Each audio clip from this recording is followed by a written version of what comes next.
What does religion really have to do with the economy? I mean, on the surface, they seem like two totally separate worlds, right? But what if I told you that a specific set of religious ideas was actually the secret ingredient that kickstarted modern capitalism, that it created immense wealth? Today, we are diving deep into a fascinating theory that connects Protestantism, the rise of the West, and, believe it or not, the economic miracle of Japan.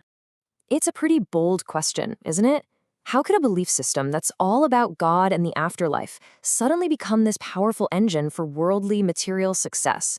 Well, this is the exact puzzle that obsessed one of the founding fathers of sociology, and his answer, well, it suggests that our most deeply held beliefs might just be the invisible architects of our entire economic world. Okay, so to really get this, we got to jump in the time machine and go back to the early 20th century to a German sociologist named Max Weber. He wrote this hugely influential book, The Protestant Ethic and the Spirit of Capitalism, because he noticed something odd. The early centers of capitalism in Europe, they were overwhelmingly Protestant, and he just had to know why. See, Weber's big idea was that it wasn't just about politics or new technology. A whole new mindset had taken over. For Protestants, especially the Calvinists, work wasn't just a way to pay the bills. It was a divine calling, a moral duty. And here's the kicker.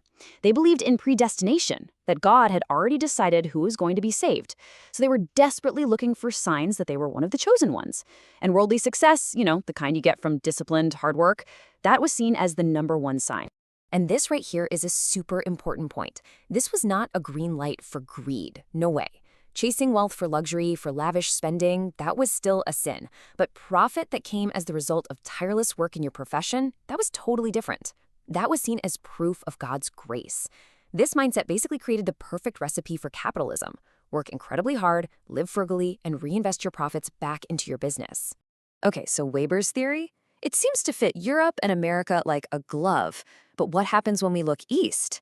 Because if this Protestant ethic was the essential software for capitalism to run, well then Japan throws a massive wrench in the whole theory. And this is where things get really interesting. I mean, think about it. After the devastation of World War II, Japan had this unbelievable economic boom. It became a global industrial leader. But its society is built on Buddhism and Shintoism, not Protestantism. So does Japan's success just completely disprove Weber's entire theory? Or is there something else going on here? Well, the answer might just lie in an idea from the scholar Shichihei Yamamoto. He pointed out that Japanese capitalism often feels like it's running on a different set of rules, an invisible principle that you won't find in any Western economics textbook. It's got its own unique cultural engine. And that's where this brilliant sociologist, Naoki Komuro, steps into the picture. He basically said, to understand Japan's economic rise, you shouldn't be looking for Protestantism itself. You should be looking for a Japanese cultural equivalent, a homegrown ethic that did the exact same job. And get this, Komuro argues the answer isn't in modern Japan, but way back in the 1600s. He points to a guy named Suzuki Shosan, who, by the way, was a samurai who became a Zen monk. He was developing a new way of thinking, centuries before Japan ever opened to the West, that would lay the ethical foundation for Japan's very unique brand of capitalism. This one phrase, this was Shosan's revolutionary idea. It translates to, all work is Buddhist practice. I mean, just let that sink in for a second. All work. Not just meditating in a temple. We're talking about farming, crafting, and yes, even being a merchant and engaging in commerce. This was a complete game changer. You see, traditionally, Buddhism, a lot like medieval Christianity, could be a little suspicious of worldly stuff and making money. Shosan flipped the script completely. He taught that by doing your job with dedication, with honesty, and with integrity, you were actually fulfilling your Buddhist duty.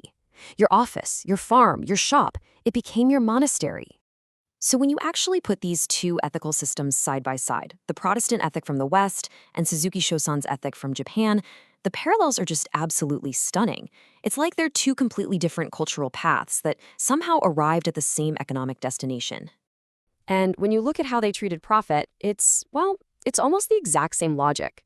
Both systems said that greed and just trying to make a buck for its own sake was bad. But both systems also said that profit that was the natural result of serving society through diligent, honest work, that was good. That subtle shift in thinking makes all the difference in the world. Just look at this breakdown. The parallels are undeniable.